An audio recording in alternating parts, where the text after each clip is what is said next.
Hi guys, welcome to my channel. వీడియోని అయితే last వరకు చూసి చాలా ఇంట్రెస్టింగ్గా ఉంటుంది.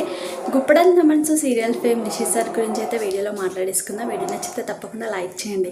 గుప్పడంత మనసు serial fame Rishi sir social మీడియాలో చాలా యాక్టివ్గా ఉంటూ తన డైలీ లైఫ్కి సంబంధించిన ఫొటోస్ కానీ వీడియోస్ కానీ షూటింగ్కి సంబంధించిన ఫొటోస్ కానీ ఎప్పటికప్పుడు షేర్ చేసుకుంటూ ఉంటాడు.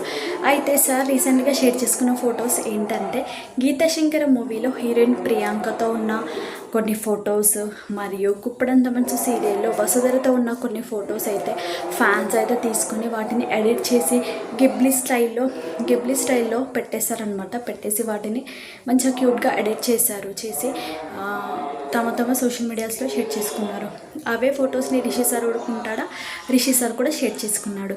అయితే తీర్థరూప తండేవారి మూవీకి సంబంధించి సినిమా షూటింగ్ కంప్లీట్ అయ్యింది లాస్ట్ డే అంటూ ఒక పోస్ట్ అయితే షేర్ చేసుకున్నారనమాట రీసెంట్గా. ఆ ఫోటో కూడా సోషల్ మీడియాలో చాలా బాగా వైరల్ అవుతుంది.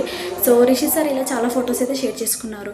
ఇంకా గీతాశంకర మూవీ మరియు తీర్థరూప తండేవారిగా మూవీ రెండు షూటింగ్స్ కూడా కంప్లీట్ అయిపోయాయి.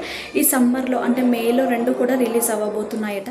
దానికి సంబంధించి ఎప్పటికప్పుడు మనమైతే వీడియోస్ అయితే షేర్ చేసుకుంటున్నాం కదా. సో లేటెస్ట్ అప్డేట్స్ కూడా షేర్ చేసుకుంటున్నాము. అయితే ఈ రెండు మూవీస్ కూడా మేలోనే రిలీజ్ అవ్వబోతున్నాయట. ఇదైతే ఫ్యాన్స్కి ఒక పెద్ద గుడ్ న్యూస్ అని చెప్పాలి. ఎందుకంటే సార్ని పెద్ద స్క్రీన్ పైన చూడబోతున్నారు కదా, చూసి చాలా హ్యాపీగా ఫీల్ అవుతారు. ఈ సినిమా షూటింగ్స్ కంప్లీట్ అయిపోయి సినిమా రిలీజ్ అయిపోయిన తర్వాత గుప్పడంత మనసు సీరియల్ 2తో వచ్చే ఛాన్సెస్ అయితే చాలా ఎక్కువగా ఉన్నాయి. ఈ సమ్మర్లోని షూటింగ్ కూడా స్టార్ట్ అయ్యే ఛాన్సెస్ అయితే ఉన్నాయన్నమాట. ఎందుకంటే ఇంకా సీరియల్స్ కంప్లీట్ అయిపోయిన తర్వాత సార్కి వేరే షెడ్యూల్స్ అయితే ఏం లేవు మ్యాక్సిమం. సో అందుకని సీరియల్ షూటింగ్లో పాల్గొనడానికి ఎక్కువ ఛాన్సెస్ అయితే ఉన్నాయి. అవి కూడా తొందరలోనే మనమైతే వీడియో చేసుకుందాము. లేటెస్ట్ అప్డేట్ కూడా త్వరలోనే రాబోతుంది. మీరు అప్డేట్ కోసం వెయిట్ చేస్తూ ఉండండి. మీకు ఎవరైనా నచ్చితే లైక్ చేయండి, షేర్ చేయండి, సబ్స్క్రైబ్ చేసుకోండి.